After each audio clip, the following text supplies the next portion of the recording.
फखरुल चलो बता दो लास्ट क्लास में कहाँ तक हुआ था? Sir feature of double helical DNA sir. Last कितना टॉपिक लिखा सर था 1 उसमें फीचर्स? Sir 5 sir. हाँ चलो पहला वाला दूसरा वाला पढ़ लो, क्या लिखा था दूसरा वाला? In double helical, the two DNA strands are anti-parallel. That चलो is ठीक है, two next opposite. Next next. Complementary base pairing occurs in next the next. next sir, pairs T by two चलो hydrogen ठीक bonds. है, So, next. sir, for one helix covers distance of 34 and helicals contain 10 pp sir. बस इतना ही लिखा था हाँ? Yes sir. And helix contains 10 base pairs, Yes sir. ये लिखा स्टार्ट था। और से sir. Distance between two base pairs is जरा लास्ट वाला पॉइंट लिख लो एक बार, क्या लिखा था? one helix sir covers. हाँ पूरा पूरा लास्ट वाला पॉइंट पूरा पढ़ लो। One helix covers a distance of 34 angstrom and helix contains 10 pb. Thus, the distance between two base pairs is 3.4 angstrom or 0.3 nanometer. चलो चलो ठीक है, थैंक यू।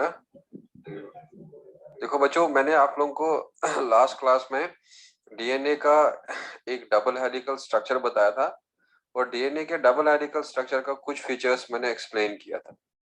मैं सबसे पहले फीचर जो है वो मैंने आप लोगों को कहा था कि पहले डबल स्ट्रैंडेड डीएनए बनता है,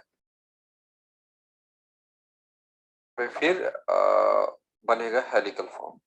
और जब भी हेलिकल बनाता है, डबल स्ट्रैंडेड डीएनए बनता है, तो दो स्ट्रैंड एंटी पैरेलल रहता है और कॉम्प्लीमेंट्री बेस पेयरिंग होता है। कॉम्प्लीमेंट्री बेस पेयरिंग का मतलब क्या है? एडेनिन पेयर करता है थायमिन के साथ, और थायमिन पेयर कर सकता है एडेनिन के साथ, या साइटोसिन जी के साथ, जी साइटोसिन के साथ।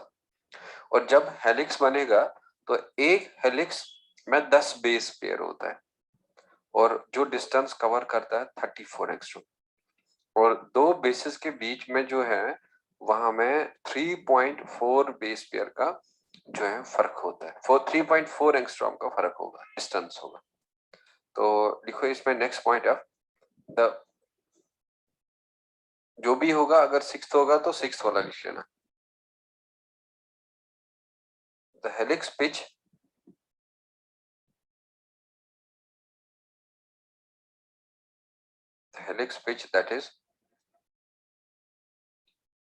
that is the length of one helix is 34 angstrom. Is 34 angstrom, and the distance between two base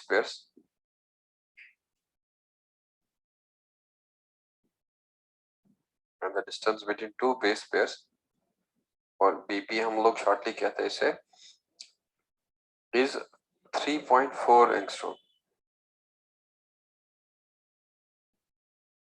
which is also called, which is also the rise per base pair.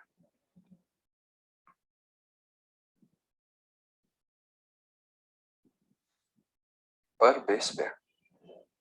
That means अगर एक base pair यहाँ पे होगा तो दूसरा base pair इससे rise होगा 3.4 angstrom, और फिर एक और बेस पेयर राइज होगा 3.4 एंगस्ट्रॉम, और फिर एक और बेस पेयर राइज होगा। तो इस 3.4 जो डिस्टेंस होता है बिटवीन द टू बेसेस, उसको हम ऑल्सो कहते हैं राइज पर बेस पेयर। और जो एक हेलिक्स का लेंथ होता है उसको हम ऑल्सो कहते हैं हेलिक्स पिच भी कहते हैं। So write the next point,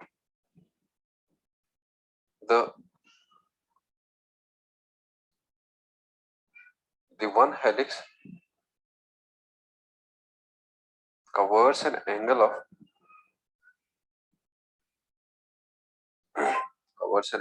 360 degree. देखो 10 thus the angle covered per base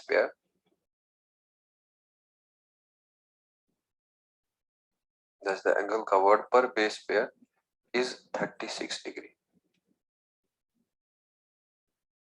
Is 36 degree. बच्चों जरा आप लोग बता दो मुझे जो एक हेलिक्स में कितना बेस पेयर होता है? एक हेलिक्स में कितना बेस पेयर होगा? लास्ट क्लास में समझाया था, एक हेलिक्स में कितना बेस पेयर होता है? 10 है ना? तो अगर 10 base pair 360 degree angle cover करेगा, तो अब बता दो एक बेस पेयर का कितना ये होगा? 336 होगा। तो यानी कि 360 divide by 10 and that will be the angle covered पर बेस पेयर। और एक हेलिक्स पूरा का पूरा 360 डिग्री एंगल करता है, तो पर बेस पेयर वहां पे 36 एंगल कवर होता जाएगा। और 10 बेस पेयर जब करना होगा तो वहां में 360 डिग्री बनेगा। तो नेक्स्ट पॉइंट लिख लेना आप, the diameter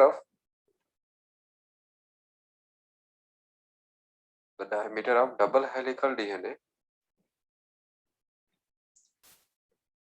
the diameter of double helical DNA is 20 angstrom. जरा 20 एंगस्ट्रॉम कितना नैनोमीटर के बराबर होगा?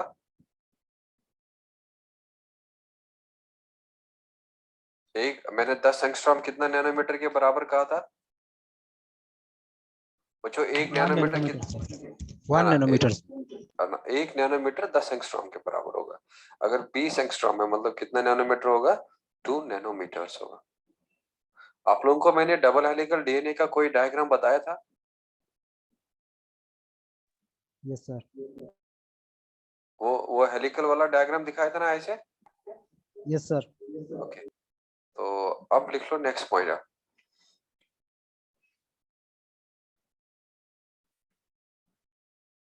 देखो इन a double stranded helical DNA या in a double helical DNA, the double helical DNA, the basis remains at center. The basis remains at center while as the phosphate and sugar remains at periphery.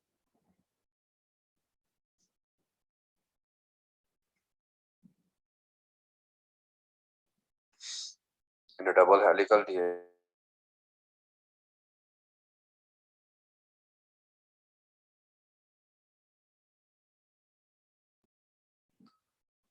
the next point, the double helical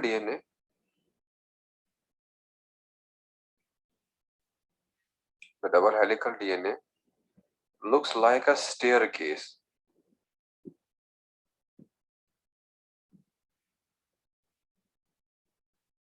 Looks like a helical staircase, हाँ?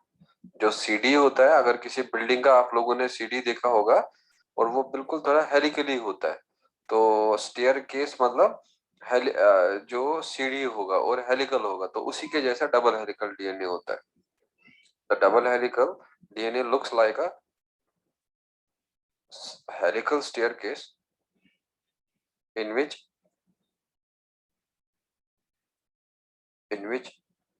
peripheral sugar and phosphate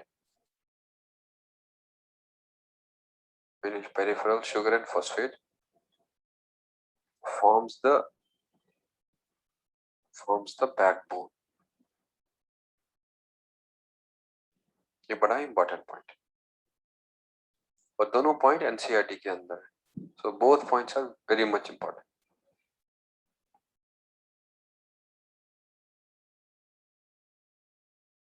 centre पे कौन रहता है? क्या basis रहता है, sugar रहता है या फॉस्फेट रहता है? फॉस्फेट एंड शुगर था। सेंटर डबल हेलिकल डीएनए में सेंटर पे क्या रहता है? बेसिस, ठीक है?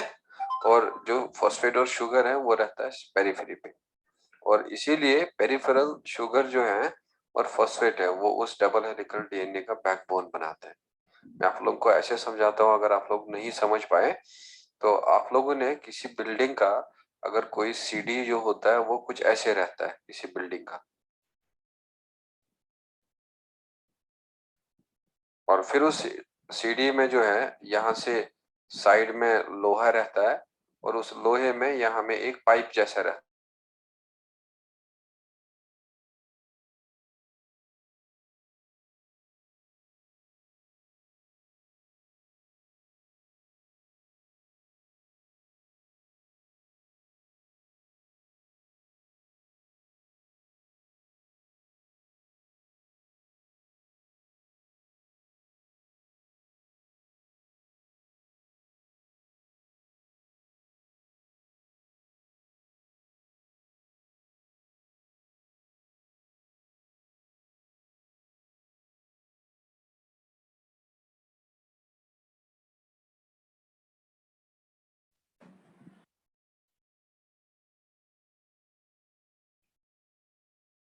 आप लोगों को आवाज आ रही है मेरी? Yes, sir. Yes, sir. आप लोगों में से कोई सिस्टम को नहीं छेड़ता है जो स्कूल में लगा हुआ है सिस्टम? तो क्योंकि आप लोगों में ही ज्यादा टेक्निकल जो है वो फॉल्ट आता है क्लास में, वो बाकी किसी क्लास में वो टेक्निकल फॉल्ट आता ही नहीं है कोई। और या तो मुझे लग रहा है कोई छेड़ता है और इसीलिए प्रॉब्लम होता है, या तो अपने आप ही प्रॉब्लम होता है।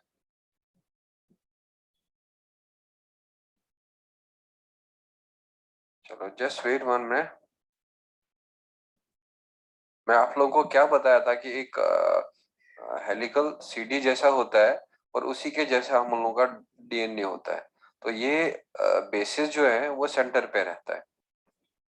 और बच्चों जो शुगर और फॉस्फेट जो है, यहाँ में सपोज शुगर है, यहाँ में सपोज फॉस्फेट है, यहाँ में सपोज शुगर है, यहाँ में फॉस्फेट है, ये शुगर है, ये फॉस्फेट है। तो ये शुगर और फॉस्फेट पेरिफेरी पे रहता है और इस डीएनए का बैकबोन बनाता है। और जो स्पेसेस है, यहाँ ए रहेगा, यहाँ टी रहेगा, सेंटर पे रहता है। क्या ये वाला पॉइंट सबको क्लियर हो गया?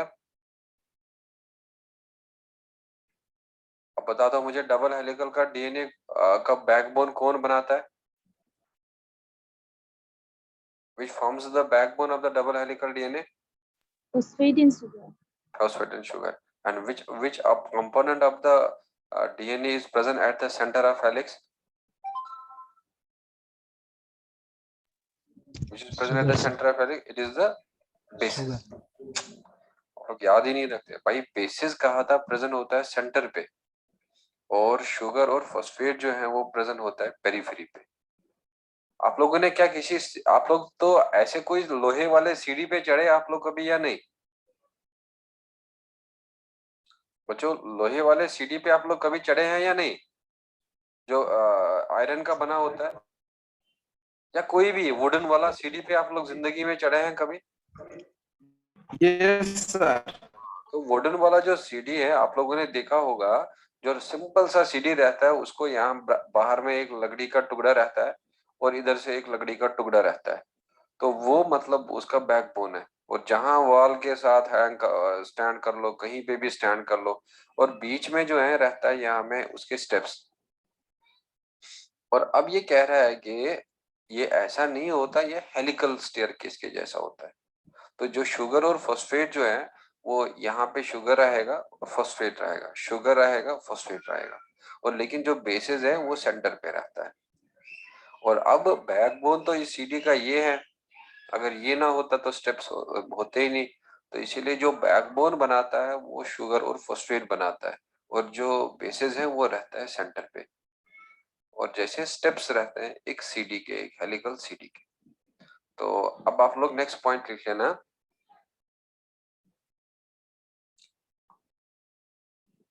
Base is present base is present perpendicular base is present perpendicular to the axis of sugar. Base is present perpendicular to the axis of sugar in double helical DNA.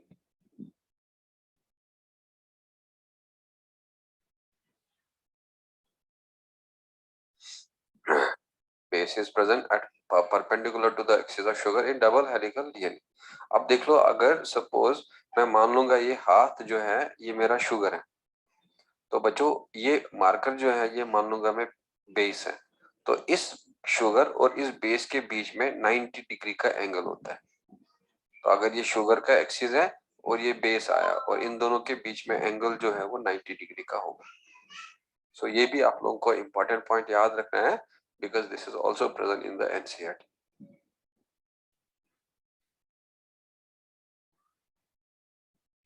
सो इसमें next point लिख लेना, in double helical DNA, in double helical DNA, two types of spaces are present.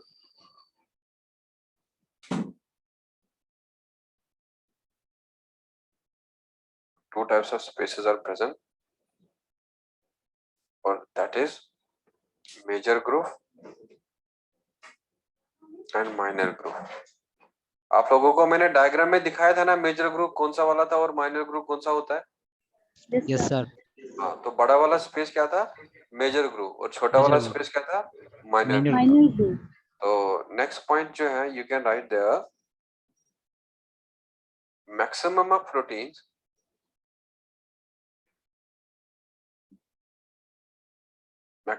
Proteins और जैसे histone जो है बच्चों, एक और प्रोटीन होता है जो रेप्लिकेशन में हेल्प करता है, उसको कहते हैं डीएनए पॉलीमरेज। और भी काफी सारे प्रोटीन है, आरएनए पॉलीमरेज होता है, या प्रमोटर्स, ये डिफरेंट ऑपरेटर्स पे जगह आगे में आप लोग सीख जाएंगे मॉलिक्यूलर बायोलॉजी में। इनहिबिटर होते हैं, एक्टिवेटर्स होते हैं, वो भी डीएनए के साथ बाइंड करते हैं। तो maximum of protein, for example histones या DNA polymerase reacts with major group of DNA. अब देखो, जहां ज्यादा स्पेस होगा और वही कोई चीज रह सकता है, और जहां कम स्पेस होगा वहां में ज्यादातर चीजें नहीं रह पाएंगे। तो इसीलिए डीएनए में दो तरह का स्पेस है, एक मेजर है, एक माइनर है। तो जितने भी प्रोटीन का, जैसे मैंने आपको कहा था, histone are positively charge protein, और उनको डीएनए के साथ मिलना ही मिलना है। तो जब वो हिस्टोन आएगा तो वो मेजर ग्रुप के साथ इंटरेक्ट करेगा और उधर में एडजस्ट हो जाएगा। और माइनर ग्रुप में बहुत ही कम स्पेस होता है, तो वहां में प्रोटीन ज्यादातर ऑक्यूपाई नहीं हो सकते। Are you done with this? Yes, sir. Yes, sir. So this was regarding the features of double helical DNA जो वाटसन एंड क्रिक ने एक्सप्लेन किया। माइक्रोफोन बंद रख लो। तो अब आप लोग नेक्स्ट हेडिंग कर लेना, वहां में forms of DNA.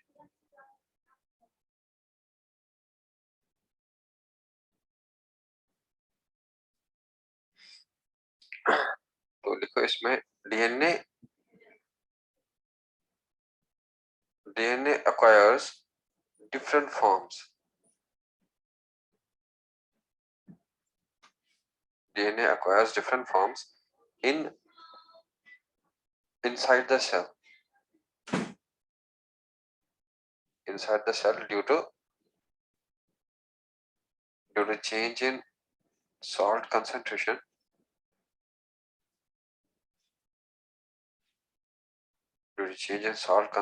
or humidity.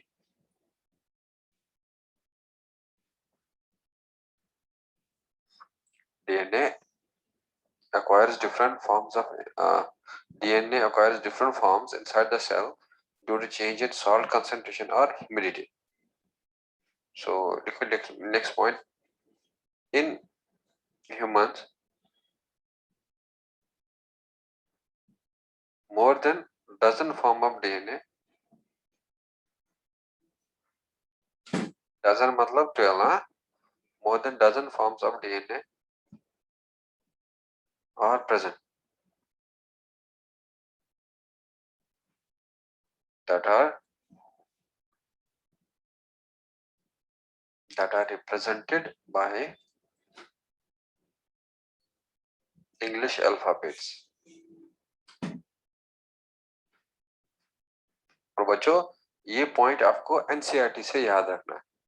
आप लोग को एनसीईआरटी से सिंपल सा क्वेश्चन आएगा, कितने फॉर्म्स ऑफ डीएनए होते हैं, वहां होगा 12, मोर देन 12, लेस देन 12, 10। तो आपको याद रखना है more then 12 forms of DNA present होता है। क्यों? जब हमारे बॉडी में ह्यूमिडिटी चेंज होगा, हमारे बॉडी में सॉल्ट कंसंट्रेशन चेंज होगा, तो डीएनए का फॉर्म भी चेंज होता है। जैसे आप लोग अभी चेयर पे बैठे या मैं चेयर पे बैठा हूँ, अभी मैं ऐसे बैठूंगा और थोड़ी देर ही जब मैं थक जाऊंगा तो मैं अपने बॉडी का पोस्चर चेंज करूंगा। तो अभी मेरा बॉडी का पोस्चर ऐसे है, तो अब मैं थोड़ी देर में ऐसे हो जाऊंगा। तो मैंने ओवरऑल फॉर्म जो है ये हमें पोजीशन का चेंज कर दिया। तो जब भी डीएनए में सॉल्ट कंसंट्रेशन या ह्यूमिडिटी का चेंज आएगा तो डीएनए अपना डिफरेंट फॉर्म्स एक्वायर करता है। वो कितना है? More than dozen forms. So इसमें आप लोग लिख लेना, the different forms of DNA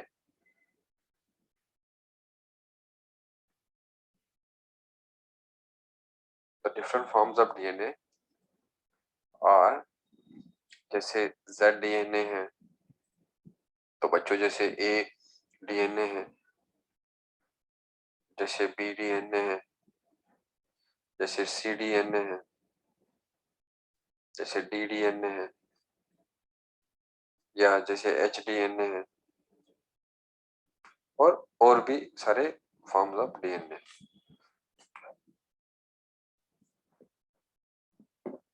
और यही एनसीईआरटी का कहना था कि they are represented by English alphabets.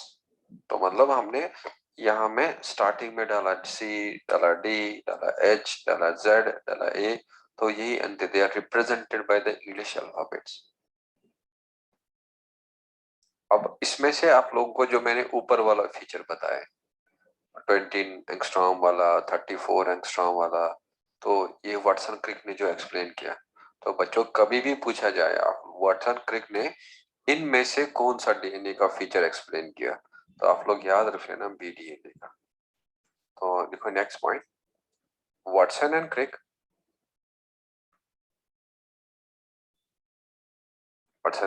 explain the features of BDNA.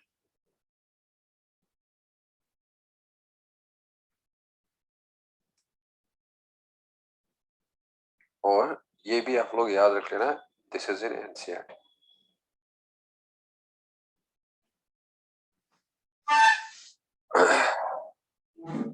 जो वाटसन एंड क्रिक ने आप कौन सा फॉर्म ऑफ डीएनए को एक्सप्लेन करा?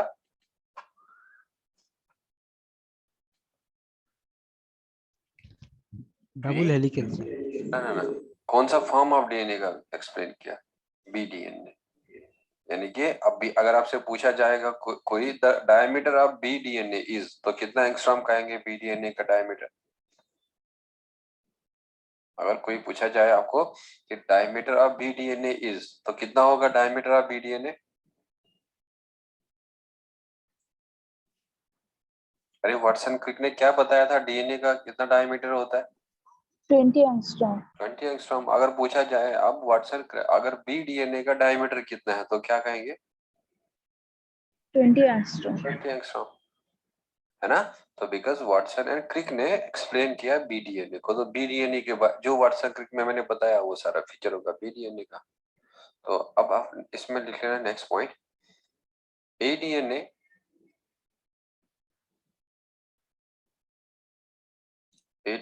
Is widest DNA. और डायमीटर जो एडीएनए का होता है बच्चों, वो होता है 23 angstrom. And ZDNA is narrowest DNA.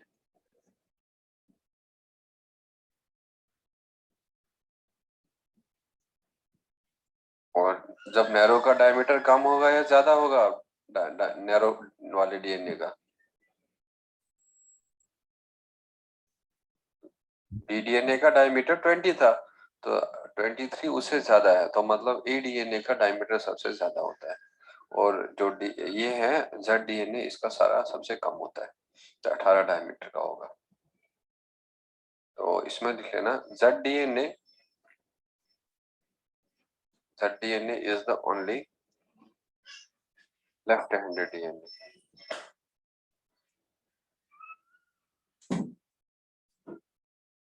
While as other forms of DNA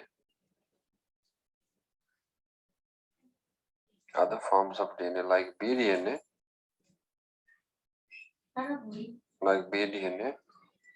is right-handed.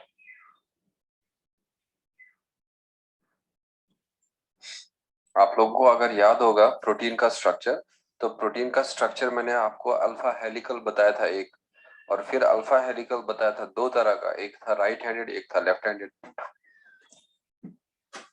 और वैसे ही ये डीएनए का स्टैंड भी या तो राइट के ओर टर्न होगा ऐसे और कहेंगे राइट हैंडेड, और या तो लेफ्ट की ओर टर्न होगा और कहेंगे लेफ्ट हैंडेड। ये मैंने आपको प्रोटीन में सिखाया हुआ है। तो अब जो जेड डीएनए है वो खाली लेफ्ट हैंडेड डीएनए है, और बाकी जितने भी डीएनए हैं वो होते हैं राइट हैंडेड डीएनए। और ये पॉइंट भी आपको इंपॉर्टेंट याद रखना है। सो एच डीएनए जो है वो ट्रिपल हेलिकल डीएनए होता है। एच डीएनए में दो ही नहीं होता है, एच डीएनए में 3 हेलिक्स होता है।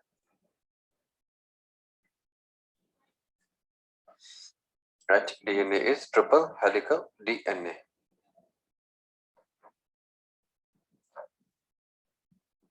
अब आपको मिनिमम लेवल पे 2 पॉइंट याद रखना है, और जहां मैंने आपको एनसीईआरटी लिखा है, एक तो ये कि राइट हैंडेड डीएनए है, और दूसरा बच्चों आप लोगों को ये याद रखना है Watson Crick explain the features of DNA. और बाकी ये काम आएगा आपको, लेकिन ये आपको काम आएगा मॉलिक्यूलर बायोलॉजी में। तो लेकिन याद तो रखना ही रखना है, चाहे अभी याद रखे चाहे बाद में याद रखे, तो इसीलिए बेटर है इसको याद रख लेना। तो एचडीएनए जो है वो ट्रिपल हेलिकल डी। जरा कौन सा प्रोटीन का स्ट्रक्चर मैंने आप लोगों को बताया था ट्रिपल हेलिकल होता है?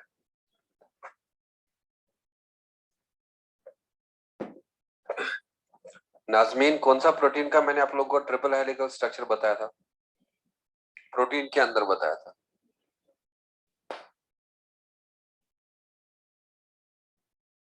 कोलाजन बताया था ना, जो इंडियन साइंटिस्ट रामाचंद्रन था उसी ने इसका स्ट्रक्चर डिस्कवर किया था ट्रिपल हेलिकल।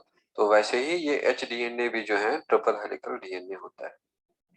तो this was regarding the forms of DNA. तो अब आप लोग नेक्स्ट वाला वहां पे हेडिंग कर लेना, चरगाह शुरू।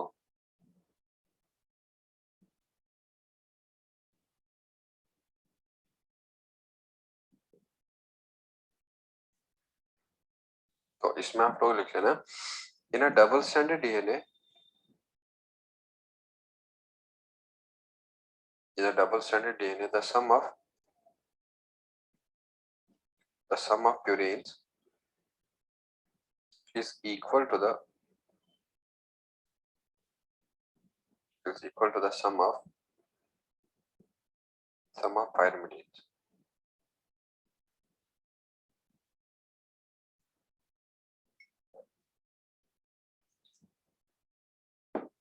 In a double stranded DNA, the sum of purines is equal to the sum of pyrimidines. अब आपको एकदम से खुद पता चलना चाहिए कि डीएनए में 4 तरह के बेसिस होता है। तो बच्चों डीएनए में जो 4 तरह का बेसिस है वो बताया था एडेनिन, वो बताया था ग्वानिन, वो बताया था साइटोसिन, वो बताया था थाइमिन। और इसमें से आप लोगों को पता है कि एडेनिन और जो ग्वानिन है वो प्यूरिन होता है, और इसमें से आप लोगों को ये भी पता है कि जो साइटोसिन और थाइमिन जो है वो होता है पायरिमिडिन। तो दैट मीन्स अगर हम लोग सम लेंगे एडेनिन प्यूरिन्स का, और वो बराबर होता है पायरिमिडिन का सम का। क्लियर?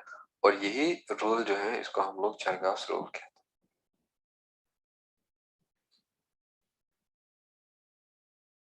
कितना बेसिस मैंने बताया था डीएनए में, कितना तरह का बेसिस हो सकता है?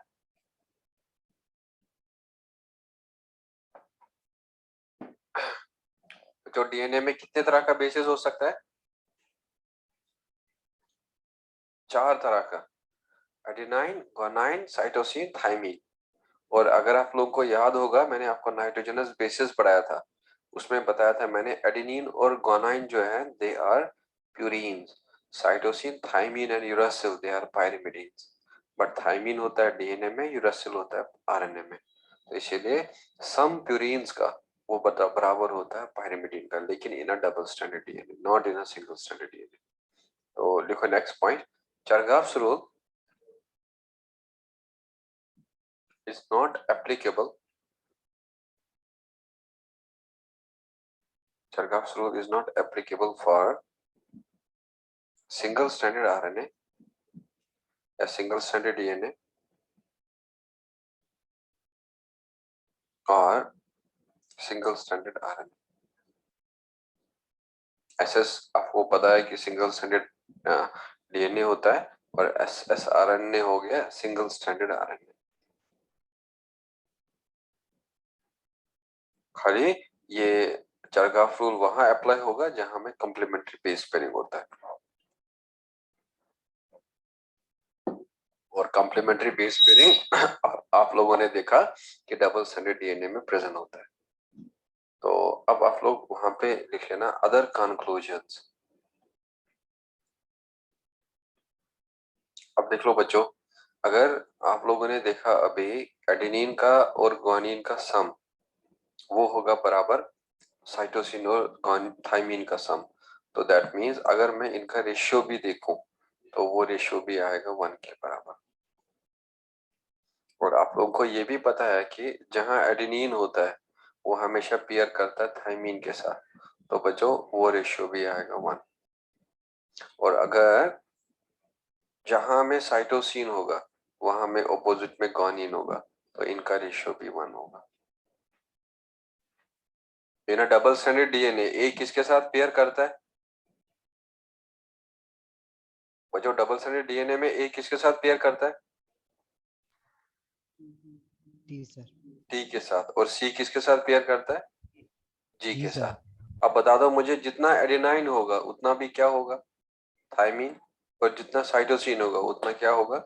ग्वानिन। तो इसीलिए इनका रेशियो क्या हो जाएगा? वो 1 होगा। अगर ये 6 होगा ये भी 6 होगा, अगर ये 10 होगा तो ये भी 10 होगा। तो अगर ये सम ऑफ प्यूरीन अगर 10 होगा तो सम ऑफ पायरिमिडीन भी 10 होगा। तो इसीलिए रेशियो 1 1 1 आएगा।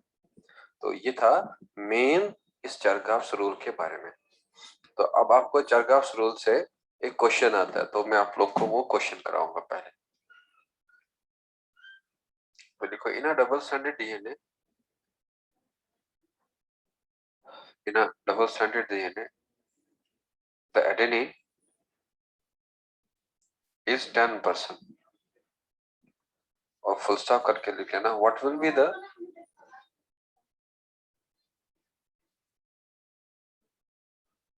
The percentage of other basis. जरा बता दो कितना होगा अगर एडेनिन 10% होगा?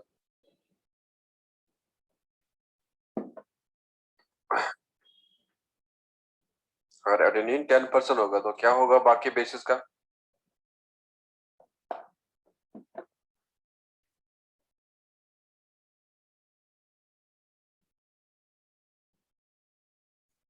अगर एडेनिन यहाँ पे बता रहा है 10%, तो हमें पता है कि भाई जहां एडेनिन होगा वहां में क्या होगा?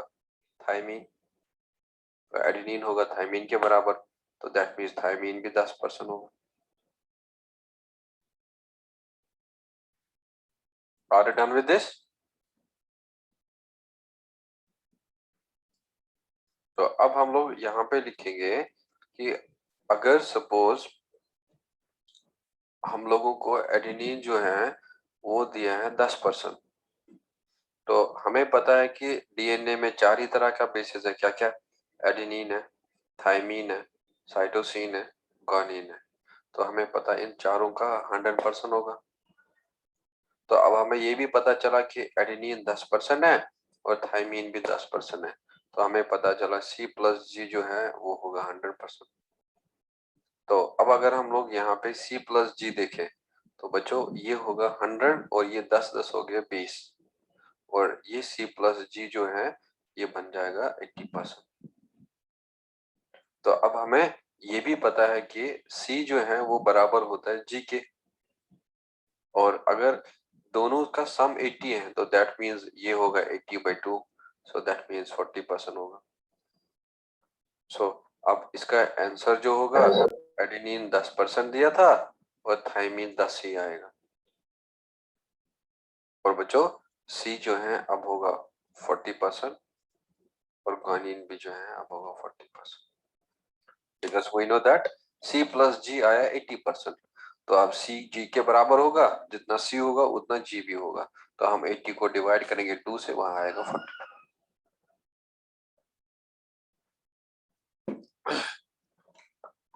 अब आप लोग इस क्वेश्चन को इतना लंबा नहीं करना है, ये क्वेश्चन बहुत इजी है। अब बच्चों बता दो मुझे, अगर मैं आप लोगों को कहूंगा एक डबल स्ट्रैंडेड डीएनए में साइटोसिन 25% है, जरा खुद से एकदम से फास्ट बता दो बाकी बेसिस का क्या परसेंटेज होगा। एकदम से फास्ट कर दो, इसको कैलकुलेशन नहीं करना है। अगर साइटोसिन 25 होगा, बाकी क्या होगा? चलो अब बताओ, अगर साइटोसिन 25% होगा, ग्वानिन कितना होगा? 25%। बिकॉज हमें पता है कि साइटोसिन किसके बराबर होता है, ग्वानिन को C पेयर्स विद G, जितना C होगा उतना G होगा, तो दैट मींस 25%। अब अगर C 25%, G 25%, दोनों मिला के 50%, तो A और T किसके बराबर होगा? 50%, है ना? तो अब अगर A प्लस T है 50%, तो दैट मीन्स एक 25 होगा, दूसरा 25 होगा, तो दैट मीन्स A भी 25, T भी 25, C भी 25, G भी 25। आप लोगों को समझ आया या नहीं? चलो एक क्वेश्चन आप लोग खुद कर लो इसी टाइप का, फिर मैं आपको थोड़ा डिफरेंट टाइप का क्वेश्चन। देखो in a double stranded DNA, the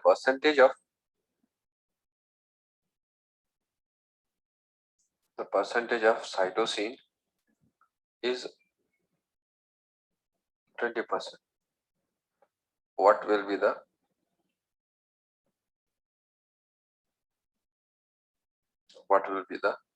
percentage of other bases? जरा कर लो जल्दी से, लंबा कैलकुलेशन नहीं करना, डायरेक्टली आंसर लिख सकते हैं हम एकदम से फास्ट, मैथ्स वाला।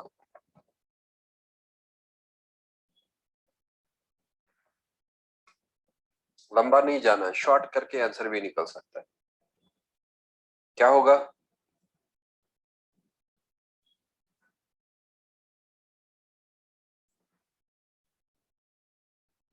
चलो पहले बता दो, साइटोसिन 20% है, कौन 20% हो सकता है? Guanine sir. Very good, cytosine 20% है, तो ग्वानाइन भी कितना होगा? 20%, है ना? तो बच्चों अब अगर ग्वानिन 20% है, तो जरा ये बता दो मुझे, एडेनिन और थाइमिन कितना परसेंट होगा? अब 60%, है ना? तो देयरफॉर एडेनाइन कितना होगा? 30%, और थाइमिन कितना होगा?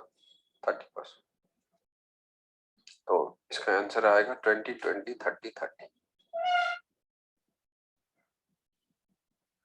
100 होगा टोटल, 100 में से C और G 40 है, तो इसका मतलब A और D 60 होगा, तो 60 A है 30 और वो होगा 30। क्या ये सबको समझ आया? Yes sir. चलो अब मैं थोड़ा सा आपको इससे टिपिकल क्वेश्चन बता दूंगा, मैं देखता हूँ क्या आप लोग कर सकते हैं या नहीं। तो देखो इन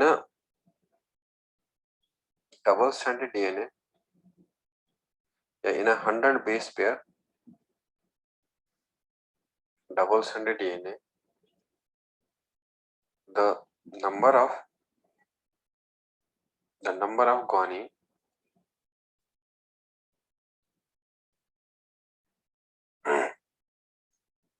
yeah, the number of guanine is 10.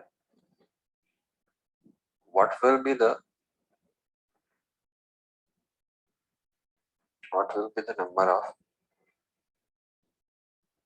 number of other bases?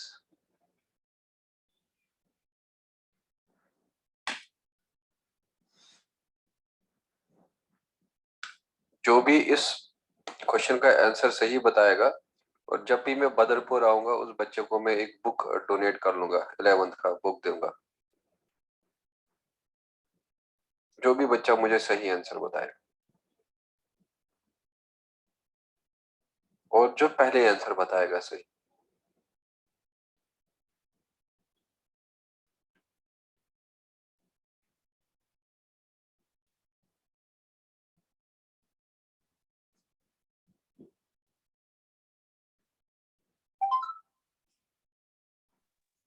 Guanine क्या 10 है सर? हाँ, guanine, the number of guanine is 10, ठीक है। And what will be the number of other basis?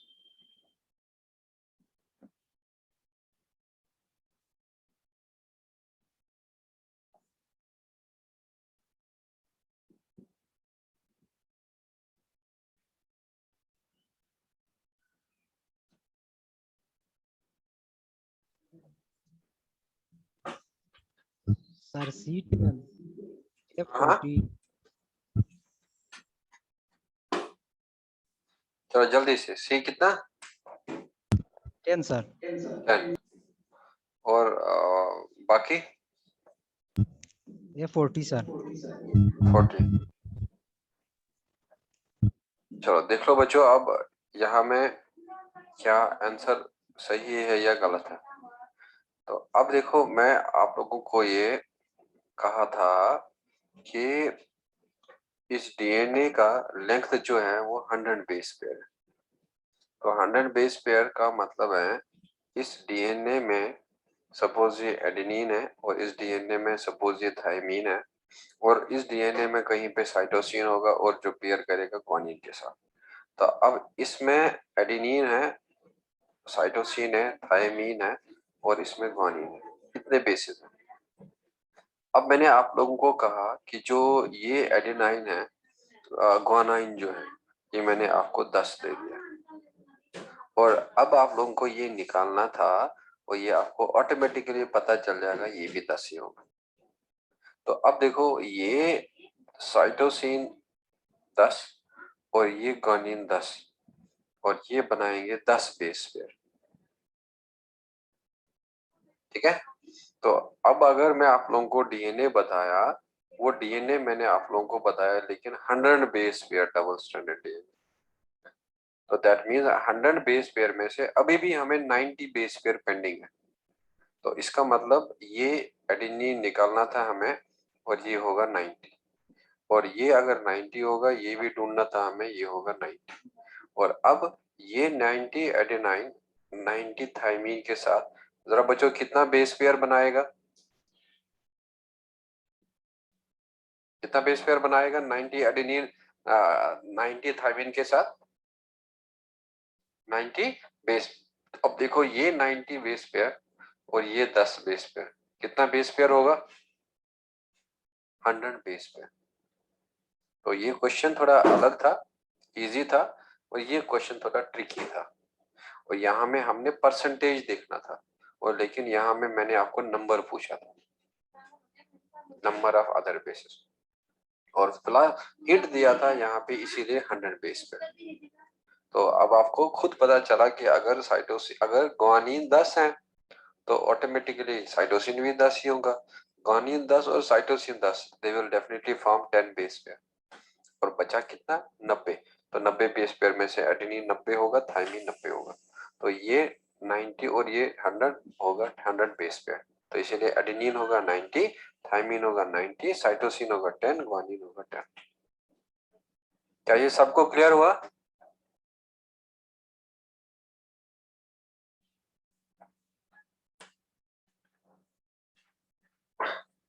बच्चों ये समझ आया या नहीं?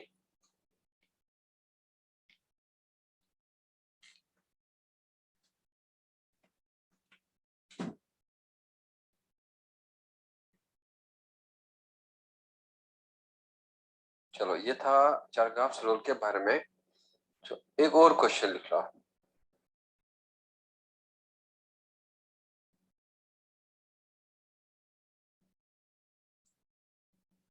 देखो इसमें आप लोग what will be the what will be the number of what will be the number of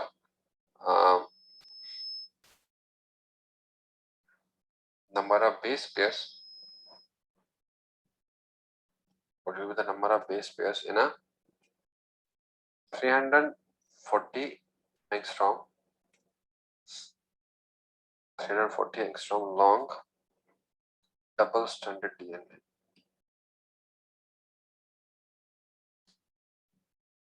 चलो जल्दी से इस क्वेश्चन को सॉल्व कर लो. What will be the number of base pairs in a 340 angstrom long double stranded DNA?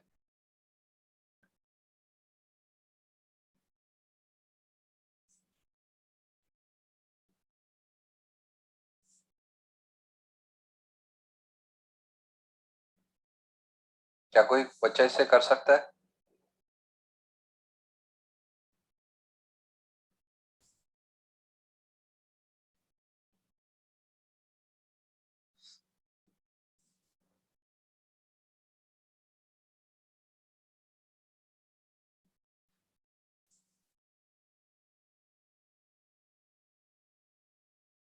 Is anybody able to solve this question?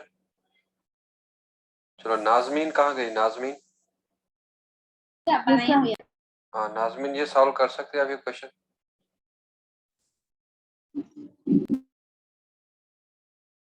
चलो अब देखो try आप कर रहा यहाँ. हूँ सर. हाँ चलो गुड, ट्राई कर लो.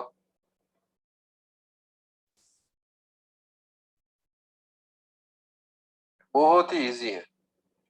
जस्ट आपको जो 8th स्टैंडर्ड में आप मैथ सीखते हैं वो 8th स्टैंडर्ड वाला मैथ यहाँ यूज करना है. हो सकता है 7th में ही सीखा होगा. इसमें बायोलॉजी कुछ नहीं चाहिए, खाली आपको मैथ्स चाहिए बस. और वो भी 8th स्टैंडर्ड वाला मैथ, और कोई 11th 12th मैथमेटिक्स इसमें यूज नहीं होगी.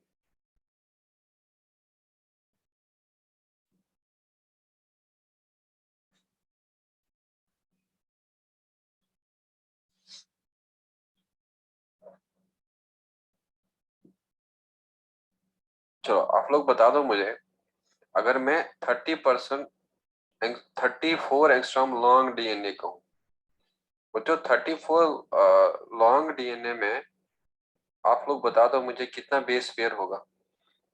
34 angstrom long DNA. 10. Very good, 10 base pair है ना. अब बताओ अगर मैं आप लोगों को बता दूं 340 एंगस्ट्रॉम लॉन्ग डीएनए, तो क्या करेंगे आप इस टाइम को यहाँ पे मल्टीप्लाई? अगर 34 में 10 बेस पेयर है तो आपको 340 का देखना है, तो क्या करेंगे आप? मल्टीप्लाई इधर.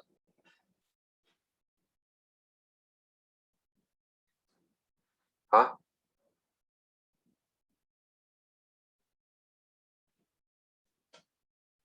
334 को क्या मल्टीप्लाई करना पड़ेगा ताकि वो बन जाएगा 340? 34 को हमें क्या मल्टीप्लाई करना पड़ेगा ताकि वो बन जाएगा 340? 10 है ना. तो अगर हम लोग 34 को मल्टीप्लाई करेंगे 10 से, वो क्या बन जाएगा? 340. तो अगर 34 में 10 है, 10 बेस पेयर है, तो 340 में होगा 10 बेस पेयर इंटू व्हाट? 10. तो दैट मीन्स वो कितना हो जाएगा? 100.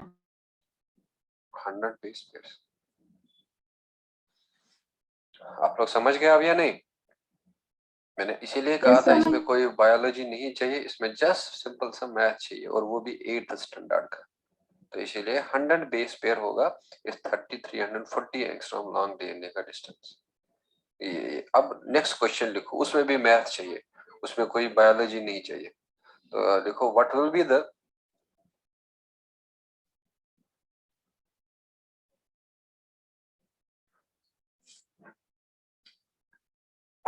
what will be the number of helix? What will be the number of helix in a in a 100 base pair, in a 1,000 base pair double stranded DNA. What is the number of helix in a 100 base pair double stranded DNA? कोई कहेगा मुझे क्या होगा answer इसका?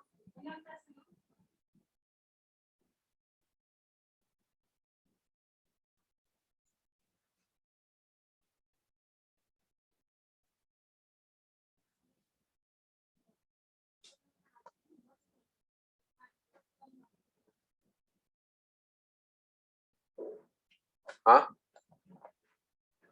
100,000 base pair double stranded DNA में कितने helix होंगे?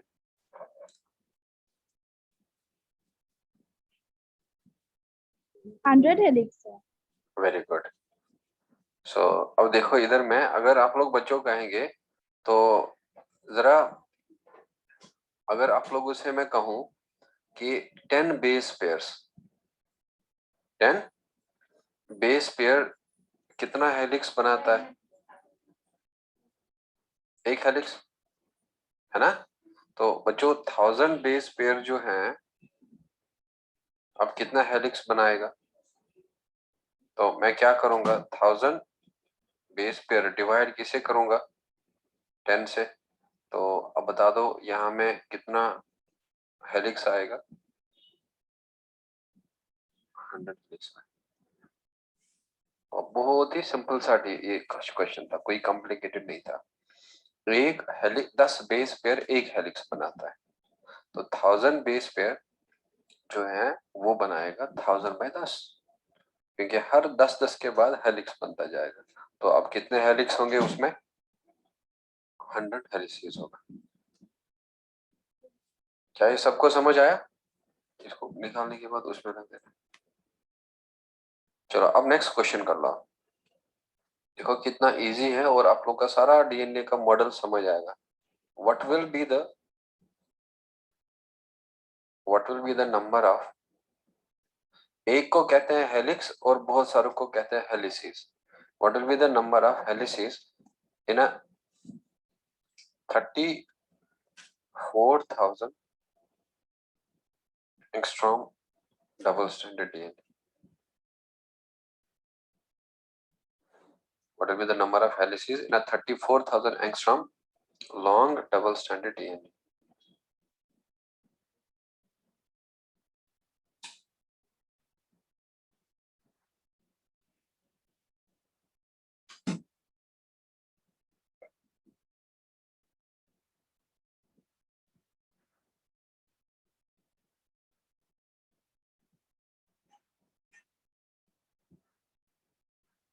चलो जल्दी से इसको कर लो सॉल्व।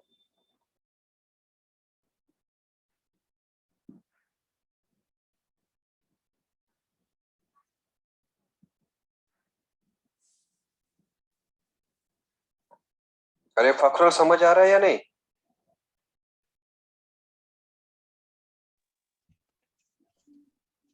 आ रहा है सर। चलो जल्दी, अगर आप लोग को ऊपर वाला समझ आया होगा ना, तो ये तो आप 5 सेकंड में ये क्वेश्चन करते हैं। Sir 100 helix. चलो गुड। अब देख लो आप यहाँ पे कितना सिंपल था क्वेश्चन, और ये आप लोगों को जस्ट थोड़ा यूज करना है दिमाग, और नॉलेज तो एक्वायर किया, अब दिमाग थोड़ा सा यूज करना है।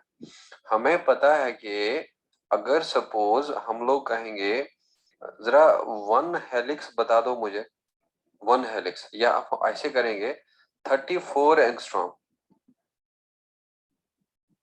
34 एंगस्ट्रॉम जो है वो किसका लेंथ होता है?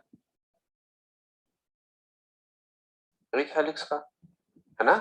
तो जरा यहाँ पे कितना बच्चों ये है लेंथ कितना दिया है? 34,000। तो अब बता दो मुझे 34,000 को हम किससे डिवाइड करेंगे? 34 से। तो जब हम 34 से डिवाइड करेंगे तो कितना आएगा? 1000 बेस पे 1000 ना, बेस पे नहीं, 1000 क्या? हेलिक्स। हेलिक्स। अरे एक हेलिक्स का लेंथ कितना था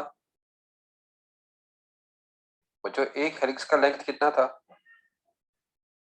अगर मैं आप लोगों से कहूं कि 10 बॉक्स, मैं आप लोगों का कहूंगा एक बॉक्स का कीमत है 100 रुपया, और मैं आप लोगों को कहूंगा 10 बॉक्स का कितना कीमत होगा, तो क्या कहेंगे आप? अगर एक बॉक्स का प्राइस है ₹100, तो 10 बॉक्स का कितना होगा? 1000 होगा, तो 10 इंटू 100। तो अगर मैं आप लोगों को कहूंगा 20 बॉक्स का कीमत जो है वो मान लेंगे हम 2000 है, तो मैं कहूंगा एक बॉक्स का कीमत क्या होगा? तो व्हाट यू विल, अगर मैं आप लोगों को कहूंगा 20 बॉक्स का प्राइस 2000 रुपीज है, एक बॉक्स का क्या होगा? 100 सर। तो आप लोग क्या करेंगे? 2000 डिवाइड बाय व्हाट? 20, तो वो कितना आ जाएगा? 100 आएगा, है ना? तो साइमल्टेनियसली यहाँ में भी यही है, कोई डिफरेंट नहीं है, ऐसा ही कुछ करना है। तो आप लोगों को मैंने बताया कि 34,000 लॉन्ग डीएनए है, तो बच्चों 34,000 लॉन्ग डीएनए में कितने हेलिक्स होंगे? हमें पता है कि भाई 34 एंगस्ट्रॉम बनाता है एक हेलिक्स, तो 34,000 को हम 34 से डिवाइड करेंगे, वहां आएगा नंबर ऑफ हेलिक्स, तो कितना होगा? कितना होगा? 100 हेलिक्स होगा। चलो नेक्स्ट क्वेश्चन लिख लो आप, ये क्वेश्चन अब आना चाहिए मैक्सिमम लोगों को। सो what will be the length of, what will be the length, और लेंथ आप लोग एंगस्ट्रॉम में निकाल देना। What will be the length of double stranded DNA if it contains 1000 base pairs? चलो जल्दी से बता दो मुझे, what will be the length of double stranded DNA if it contains 1000 base pairs?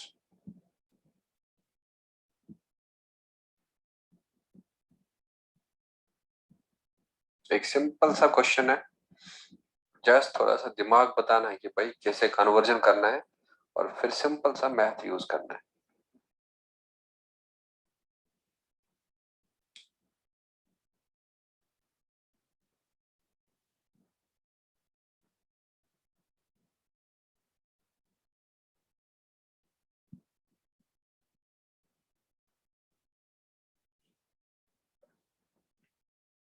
क्या किसी को कोई आंसर मिला इसका?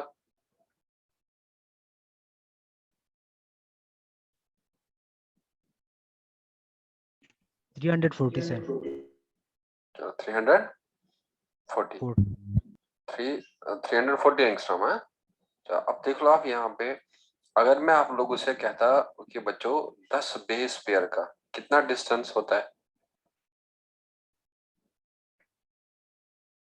10 बेस पेयर का कितना डिस्टेंस होता है? 34 एंगस्ट्रॉम, है ना? तो अब यहाँ में कितना बेस पेयर का कहा है? 1000 बेस पेयर का। अब बता दो, अगर आप लोगों को 10 को 1000 बनाना होगा तो कितने से मल्टीप्लाई करेंगे आप? अगर 10 को आपको 1000 बनाना है तो कितने से मल्टीप्लाई करेंगे आप?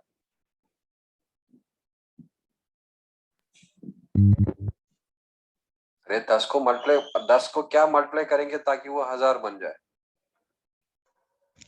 100 ही करेंगे ना? तो 10 को अगर हम 100 से मल्टीप्लाई करें तो वो बन जाएगा 1000। तो अगर 10 बेस पेयर का 34 एंगस्ट्रॉम है, तो 1000 बेस पेयर का होगा 34 इंटू 100, तो वहां पे ऑटोमेटिकली जो है वो आंसर आ जाएगा 34 एंगस्ट्रॉम्स, 3400 एंगस्ट्रॉम्स। ये 10 का है और ये 10 का है, तो अब हमें देखना है कि 100 से मल्टीप्लाई करेंगे तो वहां अपने आप ही आएगा 1000 बेस पेयर का। क्या ये सबको समझ आया?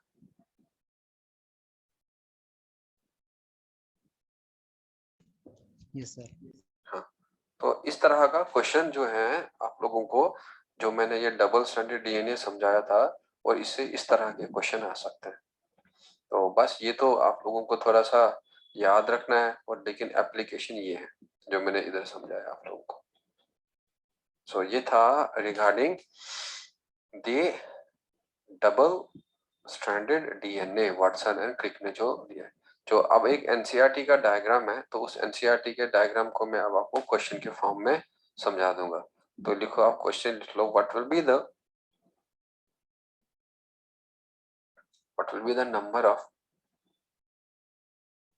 number of phosphoester bonds, phosphoester comma phosphodiester and glycosidic bonds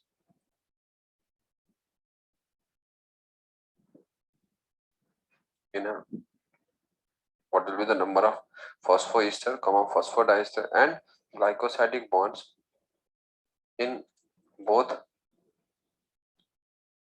100 base pair, in both 100 base pair linear double stranded DNA and 100 base pair circular double stranded DNA।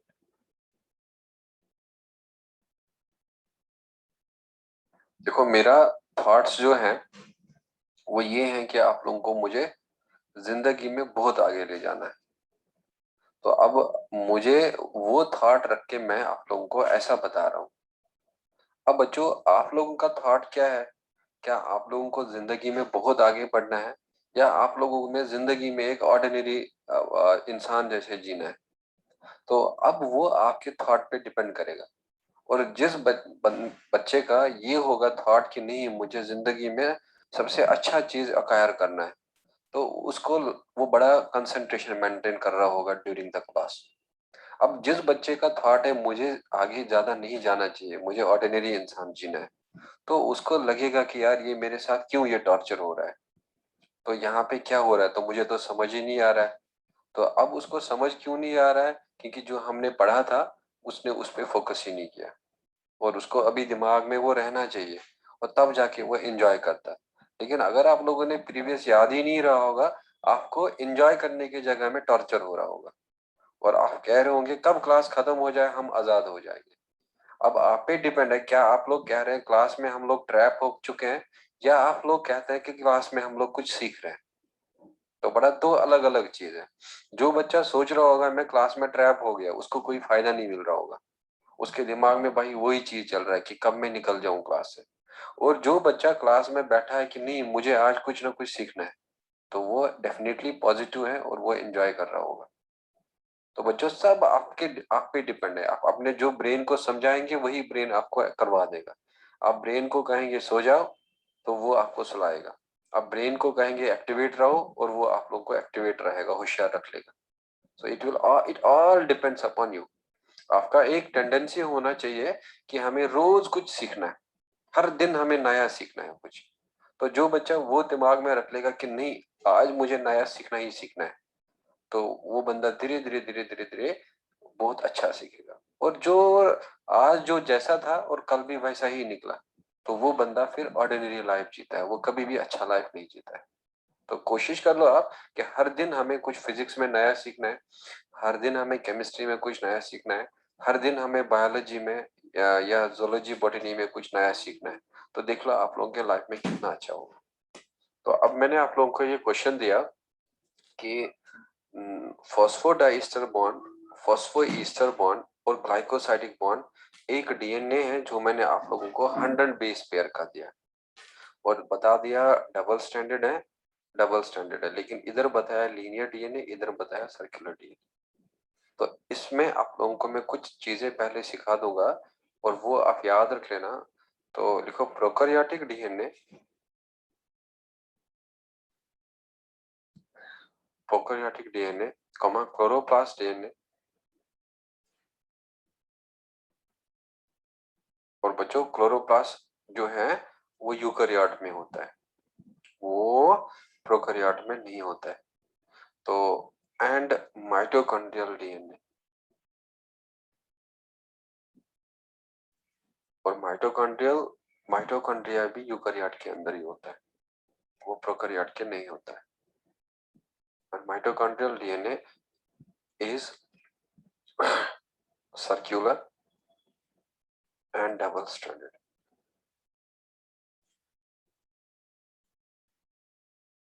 तो पहले आप लोग को अब ये दिमाग में बिल्कुल फिक्स रखना है कि कौन सा डीएनए लीनियर होता है और कौन सा सर्कुलर होता है।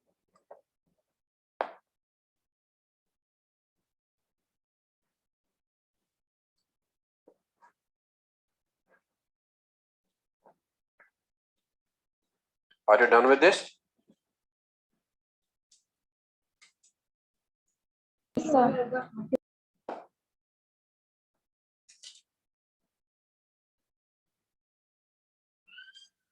तो लिखो next point, linear double stranded DNA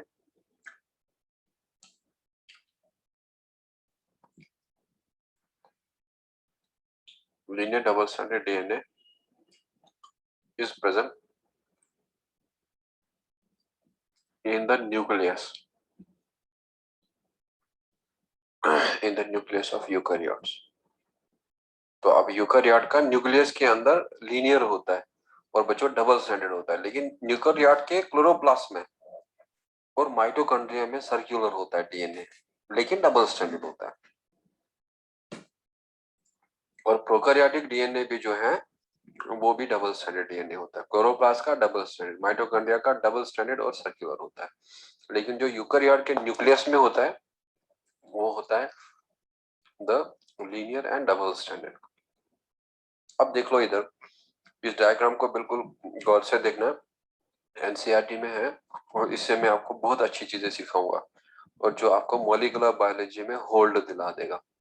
तो देखो मैं आप लोगों को एक डीएनए का स्ट्रक्चर बताया था और वहां मैंने आप लोगों को बताया था शुगर जो है उसके साथ अटैच रहता है फॉस्फेट, और शुगर के साथ अटैच जो है वो बताया था आप लोगों को रहता है बेस पे।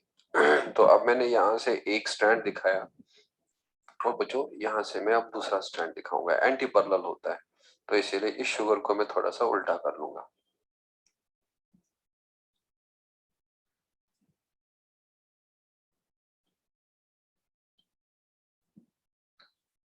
ये यहाँ में ये शुगर है और इस शुगर को मैं अब थोड़ा सा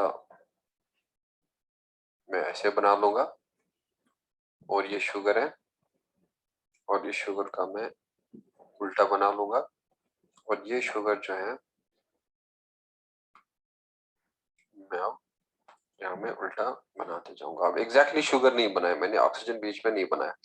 तो अब आपको पता है कि इस शुगर का जो 3' था और इस शुगर का जो 5' था, तो बच्चों वो अटैच होते जाते हैं फॉस्फेट से, फॉस्फोडाइस्टर बॉन्ड से। और इस शुगर का जो 3' था और इस शुगर का जो 5' था वो अटैच होते थे फॉस्फेट से।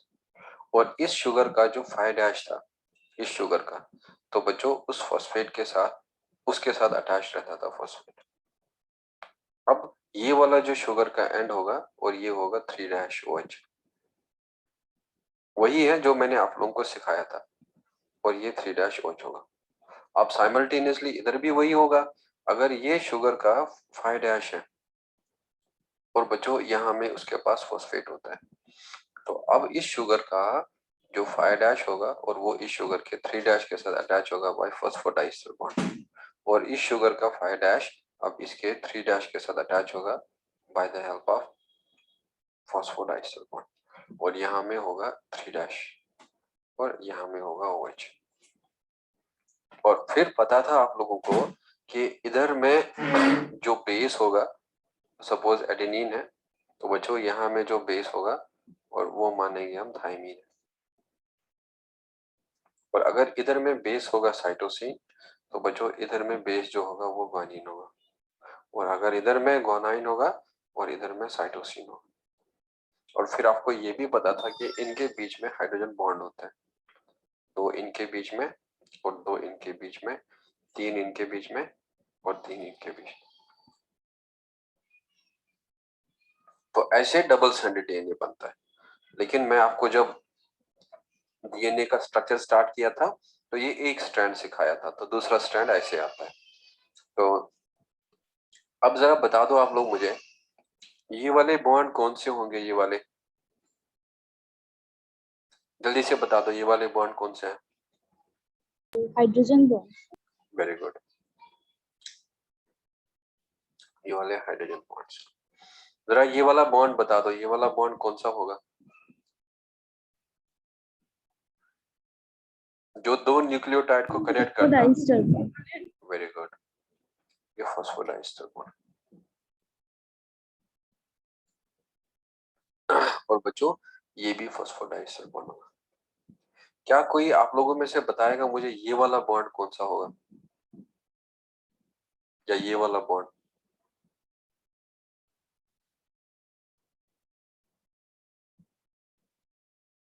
N-glycosidic bond. वेरी गुड,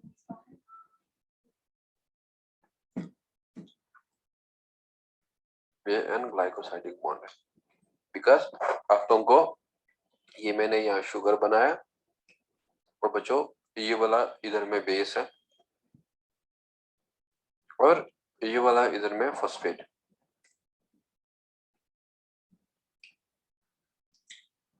तो आप लोगों को पता है कि बेस और शुगर के बीच में एन ग्लाइकोसाइडिक बॉन्ड है। जरा ये वाले बॉन्ड का नाम बता दो क्या है?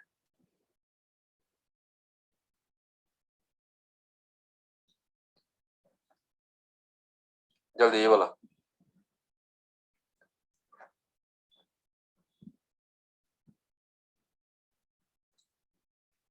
जो CH2 फिफ्थ वाला होता है फॉस्फेट के साथ अटैच, कौन सा बॉन्ड से अटैच रहता था? फॉस्फो ईस्टर बॉन्ड से। और ये वाला फॉस्फो ईस्टर बॉन्ड है, ये वाला फॉस्फो ईस्टर बॉन्ड है। लेकिन बच्चों जो दो न्यूक्लियोटाइड के बीच में होता है वो होता है फॉस्फो डाइईस्टर बॉन्ड। तो अब आप लोग यहाँ पे लिख सकते हैं कि यहाँ में आपको तीन बेस पेयर मिल रहा है। एक बेस पेयर ये मिल रहा है, एक बेस पेयर आपको ये मिल रहा है, और एक बेस पेयर यहाँ पे ये मिल रहा है। तो हम लोग इसको कह सकते हैं कि ये फिगर जो है it is 3 base pair linear double stranded DNA. क्योंकि लीनियर क्यों है? इसमें एंड्स है, इसका एंड 5 डैश है, इसका एंड 3 डैश है, और ये 3 डैश है और ये 5 डैश है। तो इसलिए इसको हम लीनियर मानेंगे, लीनियर डबल स्ट्रैंडेड डीएनए। बच्चों जरा ईच स्ट्रैंड में बता दो कितने न्यूक्लियोटाइड हैं?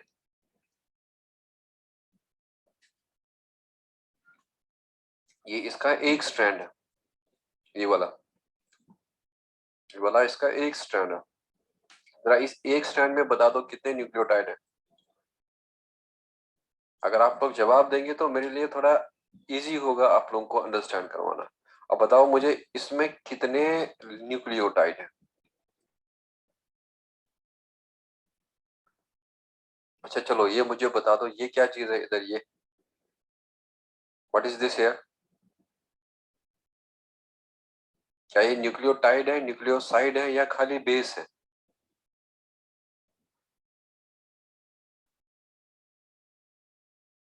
बच्चों क्या ये न्यूक्लियोटाइड है या न्यूक्लियोसाइड है, या खाली बेस है ये जो मैंने सर्कल के अंदर रखा? सर हाँ, न्यूक्लियोटाइड सर। न्यूक्लियोटाइड है, क्योंकि इस न्यूक्लियोटाइड में फॉस्फेट भी है, इसमें शुगर भी है, इसमें बेस भी है। तो इसी तरीके से ये वाला भी न्यूक्लियोटाइड है, और ये वाला भी न्यूक्लियोटाइड है, और ये वाला भी न्यूक्लियोटाइड है, और ये वाला भी न्यूक्लियोटाइड है, और ये वाला भी न्यूक्लियोटाइड है।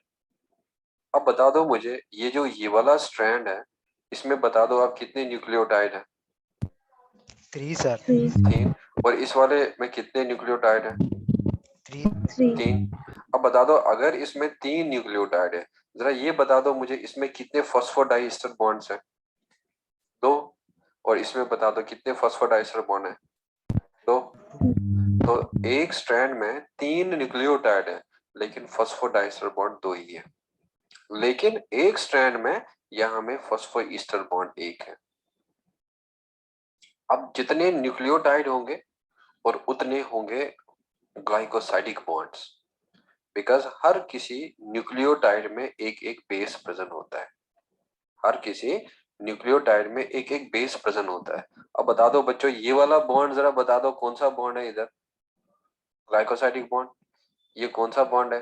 Glycosidic bond. ये कौन सा बॉन्ड है? Glycosidic bond. अब बता दो इस 3 न्यूक्लियोटाइड में कितने ग्लाइकोसाइडिक बॉन्ड है? 3 ग्लाइकोसाइडिक बॉन्ड। तो दैट मीन्स ग्लाइकोसाइडिक बॉन्ड होता है equal to the number of nucleotide, और एक स्ट्रैंड में फॉस्फोडाइस्टर बॉन्ड एक कम होता है then the total number of nucleotide, और प्लस एक स्ट्रैंड में एक फॉस्फोईस्टर बॉन्ड होता है, लेकिन किस डीएनए में? लीनियर डीएनए में। क्या ये सबको समझ आया? Yes sir. ये वाला स्ट्रक्चर हो गया आप लोगों का? Yes sir. हाँ, तो अब लिख लो अपने कॉपी पे, in a linear double stranded DNA, the number of phosphodiester bonds,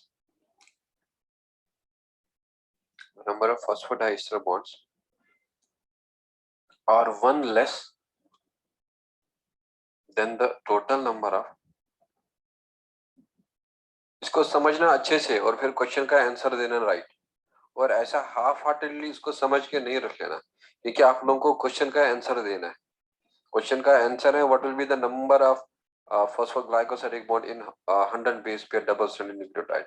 तो इस क्वेश्चन को आंसर देने के लिए मैं थोड़ा एक्सप्रेस समझा रहा हूँ। In a linear double stranded DNA the number of phosphodiester bond are one less than the total number of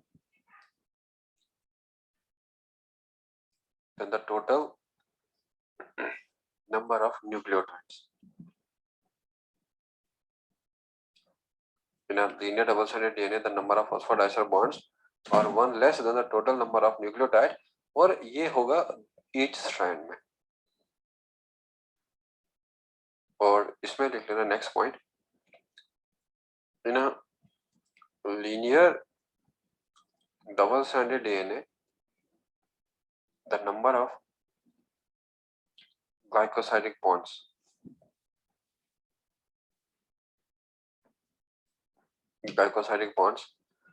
are equal to the number of nucleotides।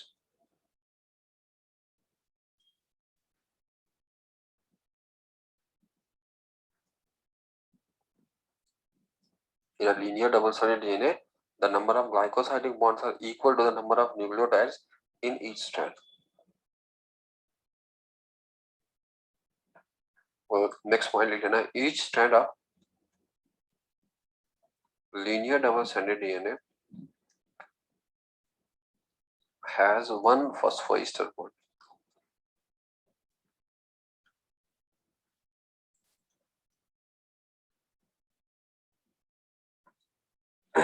has one phosphoester bond।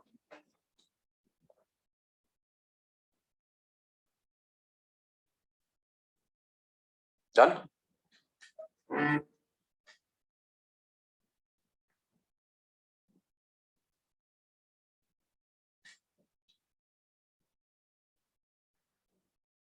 बच्चों समझ गए या नहीं?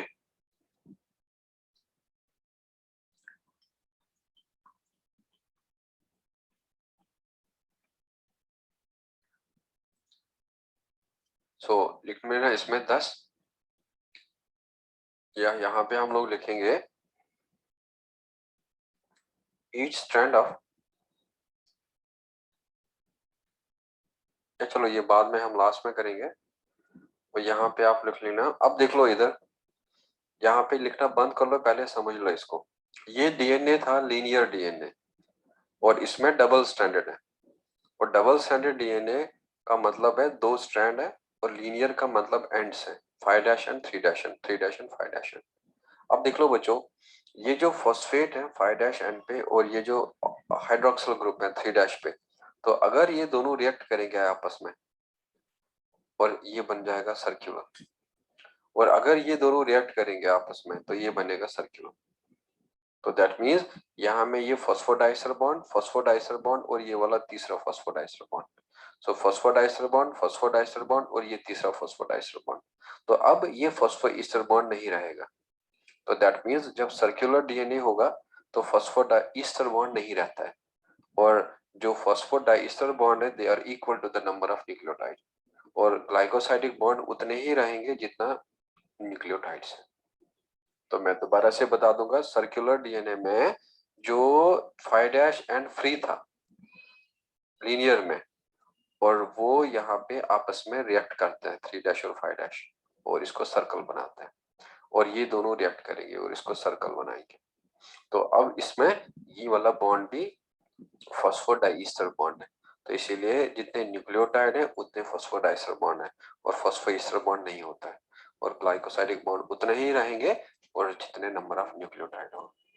तो लिख लो इस पॉइंट को, इन a circular double-stranded DNA,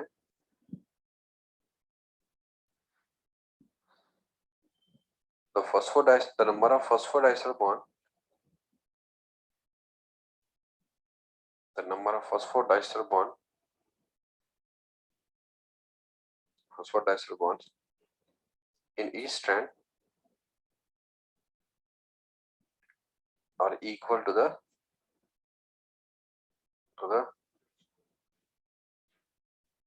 number of nucleotides। और फिर आप लोग नेक्स्ट पॉइंट लिख लेना, in a circular double stranded DNA the number of phosphoester bonds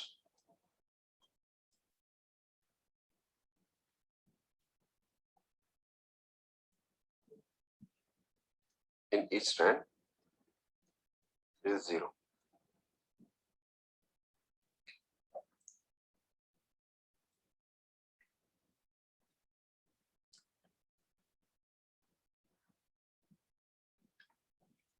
अरे ये समझ आ गया?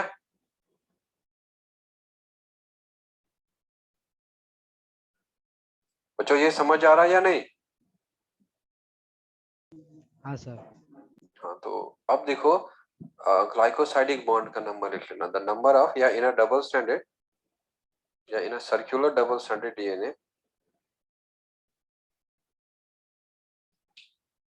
the number of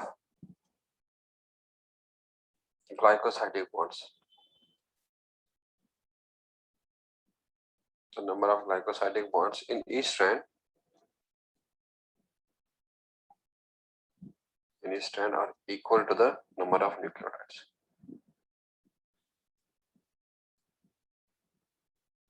are equal to the number of their nucleotides।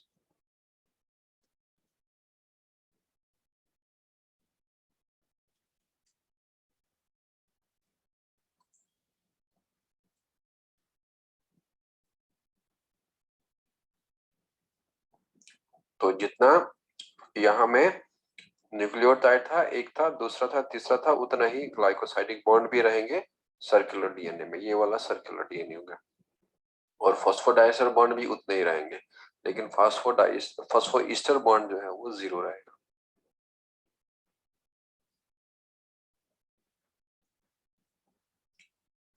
Are you done with this? बच्चों हो गया ये? Yes sir. हाँ, तो अब आप लोग क्या कर लेना, जो आप लोगों का मैंने ये क्वेश्चन दिया है ना इधर, और इस क्वेश्चन का आंसर करके आना आप, ये आप लोगों के असाइनमेंट है आज। So what will be the number of phosphoester bond भी देखना है, फॉस्फोडाइस्टर बॉन्ड भी देखना है, ग्लाइकोसाइडिक बॉन्ड भी देखना है, लेकिन डीएनए का लेंथ है 100 बेस पेयर, और आप लोगों को लीनियर डीएनए के लिए भी बताना है तीनों बॉन्ड, और सर्कुलर डीएनए के लिए भी बताना है तीनों बॉन्ड। तो नंबर भी बता देना, लीनियर के लिए भी, सर्कुलर भी, और लेंथ है डीएनए का 100 बेस पेयर। तो ये आज आप लोगों के लिए होम असाइनमेंट है, तो इसको नेक्स्ट क्लास में हम डिस्कस भी करेंगे, तो आप लोग इसको करके भी आना। क्या किसी बच्चे का कोई डाउट है? चलो, I will end this meeting now, take care. Thank you, sir.